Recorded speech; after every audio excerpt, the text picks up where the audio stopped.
So in today's video we are going to explore the bio page in the Prime Link software. A link in bio page is a page that allows you to show multiple links to social media pages on a single web page. They're often used in social media marketing and Instagram marketing to overcome the one link rule for social media profiles. As you guys can see that I have already made a test bio page which is saved in my bio page section, and if you click on the three dots in front of the link, you can then see multiple options like statistics, view bio, set as default, etc., and can use them according to your need. And on the right hand side you can see a short description or a short definition telling you what a bio page is. As I told you earlier that it's a landing page where you can add your social media links. So to create a bio page you have to click the Create Bio button on the top right side, and after clicking on it you can now enter the name and alias name of your bio page in the fields showing below. You can enter the name and alias name according to your desire.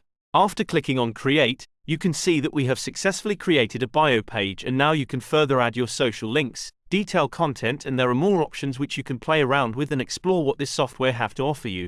And now by clicking on View Bio button, you can now see the sample of appearance of the bio page we have just created. So that's how you can create your bio page in the Prime Link software. I hope you liked the video, and if you do, please don't forget to like and subscribe to our channel.